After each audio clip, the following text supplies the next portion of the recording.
बिस्मिल्लाहिर्रहमानिर्रहीम। अस्सलाम वालेकुम। कैसे हैं स्टूडेंट्स? उम्मीद करता हूँ कि आप सब खैरियत से होंगे। आज की इस वीडियो में हम करेंगे इंग्लिश 502 की असाइनमेंट नंबर 1 का सोल्यूशन डिस्कस इंशाल्लाह। कंप्लीट आपको मैं गाइड करूँगा कि कैसे अपने असाइनमेंट का सोल्यूशन क्रिएट करना है, ठीक है। अच्छा जी, इसके टोटल मार्क्स 20 हैं हमारे पास। इंस्ट्रक्शन सर ने दी है कि एम एस वर्ड की फ़ाइल में आपने सबमिट करवाना। अब ये एम एस वर्ड की फ़ाइल है स्टूडेंट्स, ठीक है। अगर किसी के पास एम एस वर्ड इंस्टॉल नहीं है उसके लैपटॉप कंप्यूटर में, तो वो गूगल डॉक से भी बना सकता है और फिर एम एस वर्ड की फ़ाइल में डॉक एक्स में उसको सेव कर सकता है, ठीक है।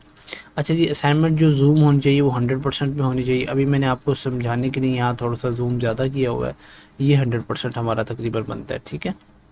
तो अभी के लिए हम थोड़ा सा जूम करेंगे ताकि आपको आसानी से समझ आ जाए। और सर ने कहा प्लेगरिज्म बिल्कुल भी नहीं करना आपने कि किसी का कॉपी पेस्ट कर दिया, आपने अपने अल्फाज में आंसर लाजमी लिखना है, ठीक है। अच्छा जी, कॉपीड असाइनमेंट नहीं होनी चाहिए आपकी। और फिर फ़ॉन्ट कलर जो आपका होना चाहिए ब्लैक, और 12 टाइम न्यू रोमन हमारा जो होना चाहिए फ़ॉन्ट का फ़ॉन्ट स्टाइल होना चाहिए, और साइज़ होना चाहिए 12।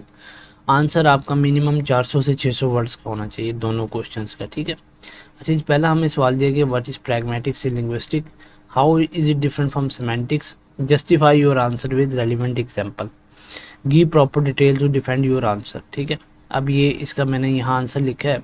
अभी देखते हैं ये हमारे हैंडआउट्स में से कहाँ से आंसर बन कर आया। अच्छा स्टूडेंट्स, अगर आपको ये पेड में असाइनमेंट बनवानी हो या कोई और किसी सब्जेक्ट की असाइनमेंट बनवानी हो, तो आप मुझे इस नंबर पे जो व्हाट्सअप का नंबर नीचे आपको शो हो रहा है, आप इस पर रब्ता कर सकते हैं। आपको बहुत ही मुनासिब कीमत में बना कर दे दी जाएगी, ठीक है। अच्छा जी, ये प्रैग्मेटिक्स के हमारे 3 टॉपिक्स हैं। ये आप देख सकते हैं, प्रैग्मेटिक्स 3 और प्रैग्मेटिक्स 2। अच्छा, ये वाली एग्जांपल हमने कहाँ गई, साल्ट वाली इधर आएगी, ये यूज़ की है हमने पहले क्वेश्चन में। हम प्रैग्मेटिक्स 1 की तरफ चलते हैं। अच्छा, ये है। अब पहले हमसे क्या पूछा गया, what is pragmatics in linguistics. अब ये वाला जो पैराग्राफ है ये इसका आंसर है तकरीबन। यहाँ इसकी एक मैंने वो डेफिनेशन लिख दी कि study of what speaker mean is called pragmatics, ठीक है। जो कि स्पीकर का मतलब होता है बात करने का, ठीक है। यानी जो मैं आपसे बात कर रहा हूँ मेरा उसके पीछे कंटेक्स्ट क्या है, तो ये हमारा क्या कहते हैं, इसे हम प्रैग्मेटिक्स कहते हैं। अब यहीं से मैंने सारा आंसर उठा के उसको अपने अल्फाज के अंदर यहाँ इस फाइल में लिख दिया है, ठीक है। आपने कॉपी पेस्ट बिल्कुल भी नहीं करना, ना ही मेरा सोल्यूशन कॉपी पेस्ट करना, ना ही हैंड आउट से करना है, ठीक है। फिर आपके 0 मार्क्स आएंगे। अच्छा, फिर हमसे पूछा गया कि ये सिमेंटिक से कैसे डिफरेंट है, तो यहाँ मैंने बता दिया कि सिमेंटिक से डिफरेंट है, ठीक है। और फिर इसी तरह से जस्टिफाई और आंसर विद रेलिवेंट एग्जांपल, तो एग्जांपल दी गई है हीटेड अटेंडेड पार्किंग की, सही है। अच्छा जी, अभी मैं आपको आंसर पढ़ के सुनाता हूँ कि pragmatics is a branch of linguistic. Pragmatic branch है लिंग्विस्टिक की जो स्टडी करती है मीनिंग्स को उसके कंटेक्स्ट के अंदर जाके, पीछे बोलने वाले का मतलब क्या था, वो क्या चाहता था, ठीक है। It means understanding not just the words that someone says but also what the speaker really wants to say in it the situation, ठीक है। So it focuses on the meaning depending on the situation, place, time and people involve, ठीक है। कि किस वक्त कैसी बात की गई, किस जगह पे बात की गई, उसका कंटेक्स्ट क्या है, ठीक है। जैसे फॉर एग्जांपल हमें यहाँ मिसाल दी गई है, if someone says can you pass the salt, तो वो सिर्फ ये नहीं करा, they are not just asking if you are able to pass the salt, ठीक है, कि आप मुझे साल्ट दे सकते हैं या नहीं दे सकते, लेकिन वो रिक्वेस्ट कर रहा है, but they are actually requesting you to do so, कि आप मुझे वो साल्ट दे सकते हैं, मतलब साल्ट मुझे दे दें, ठीक है। दिस हिडन और indirect meaning is what pragmatics help understand. ये हमारे पास यहाँ पहला जो पार्ट है ये हो गया हमारे पास what is pragmatics in linguistics. अब सिमेंटिक्स का क्या है कि ये सिमेंटिक्स से कैसे डिफरेंट है, आप इसको यहाँ से इनके पार्ट्स भी बना दें ताकि आपका आंसर खूबसूरत लगे, ठीक है। ये देखें, और पहला हमारे पास ये था, लेकिन हमने जो कलर रखना है वो ब्लैक ही रखना है, मैंने यहाँ थोड़ी सी खूबसूरती के लिए रखा है। अच्छा जी, अब सिमेंटिक्स से कैसे डिफरेंट है pragmatics. On the other hand is about the literal और dictionary meaning of words and sentences.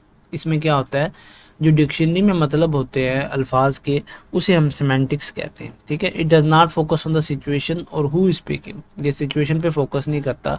Pragmatics include invisible meaning that we understand using our background knowledge and context, ठीक है। ये इसके डिफरेंस है।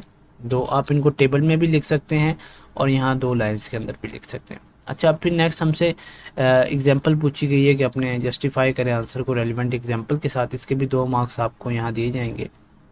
ठीक है, इसको मैं थोड़ा सा बोल्ड कर देता हूँ और इसका कलर मैं कर देता हूँ ये वाला जो पहले हमारा चल रहा है। ठीक है, एक मिनट, यहाँ से मैं पॉइंटर लेके ये तकरीबन है। ठीक है, अच्छा जी, हमारे पास जो इसकी एग्जांपल है वो है साइन बोर्ड पे लिखा हो हीटेड अटेंडेंट पार्किंग। अब इसका क्या मतलब है, हम अंडरस्टैंड करेंगे from this word we can park here, कि हम यहाँ क्या चीज़ पार्क कर सकते हैं।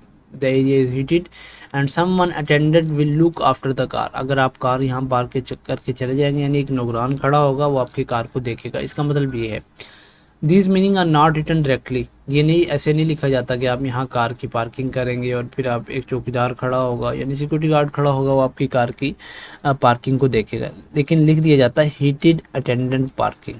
ठीक है, but we understand them this is pragmatics, इसको कहते हैं pragmatics. So the main difference इसमें क्या है, सेमेंटिक्स में क्या होता है लिटरल मीनिंग होते हैं, उसमें हम कंटेक्स्ट को नहीं देखते, और प्रैग्मेटिक्स में क्या होता है meaning based on context and speakers intention. ठीक है, बात करने वाले का इंटेंशंस क्या थी, वो क्या कहना चाहता था, उसने किस जगह पे ये बात की। ठीक है, अच्छा जी, नेक्स्ट हमारे पास क्वेश्चन है इसका, define the 3 main types of speech acts, locutionary, illocutionary और फिर है परलोकेशनरी। ठीक है, इसमें एग्जांपल देनी है सर ने कहा 12 मार्क्स का ये है। ठीक है, वो 8 मार्क्स का है और ये 12 मार्क्स का है। अच्छा, ये अब हमारे हमें हैंड आउट्स में से देखते हैं 173 हमारा जो टॉपिक है ना प्रैग्मेटिक्स 3 के अंदर, उसके अंदर से ये लिया गया है। अब स्टूडेंट्स, एक तो अगर आपको पेड में बनवानी है असाइनमेंट तो मुझसे रब्ता कर सकते हैं, अगर नहीं बनवानी तो आप फिर पहले से ये टॉपिक पढ़ें सारा। ठीक है, ये टॉपिक 173 और 74 पढ़ें और फिर इसके अंदर से आंसर बना के लिखें। अब यहाँ लोकेशन रिएक्ट भी लिखा गया है, अब मैं आपको एनोटेट करके दिखाता हूँ। अब लोकेशन रिएक्ट हमारे पास क्या है, the performance of an utterance. ठीक है, the actual utterance and it is ostensible meaning, ostensible meaning comprising phonetic को कंप्राइज करता है, फैटिक को और रेथेटिक एक्ट्स को, जो कि क्रॉसपॉन्ड करती है वर्बल को, syntactics and semantic aspects of any meaningful utterance. ठीक है, ये अब इसकी डेफिनेशन है, डेफिनेशन आपने सेम एज इट लिख देनी है या थोड़े से अपने वर्ड में अपने यानी अल्फाज में आपने लिखना है। ठीक है, तो यहाँ मैंने लिखा है location, saying something clearly with words and structure is called लोकेशनरी।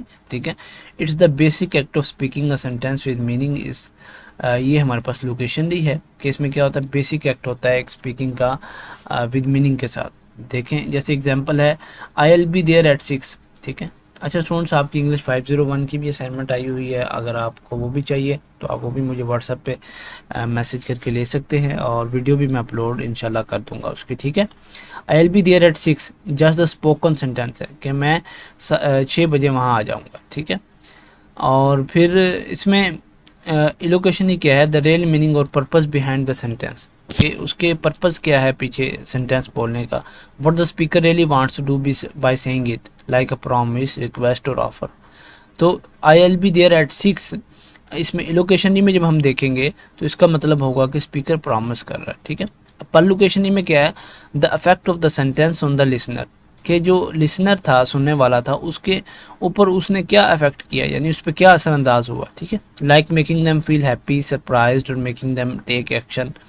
तो इसमें लिसनर क्या होता है, लिसनर फील्स हैप्पी और calm after hearing I will be there at 6। ठीक है, कि जो सुनने वाला हो वो खुश हो जाए या क्या कहते हैं उसे वो मुतमईन हो जाए कि जिससे मैं बात कर रहा हूँ वो 6 बजे मुझे मिलेगा फलां जगह पे। ठीक है, तो ये स्टूडेंट्स आपकी आज असाइनमेंट नंबर 1 का सोल्यूशन था जो मैंने आपको थोड़े से अच्छे अंदाज में समझाने की कोशिश की है। अगर आपको ये समझ आई है असाइनमेंट तो आप वीडियो को लाइक भी करें, चैनल को सब्सक्राइब भी कर दें और आने वाली वीडियोस के लिए हमारे चैनल को सब्सक्राइब करके जो नोटिफिकेशन का बेल होता है वो भी प्रेस कर दें।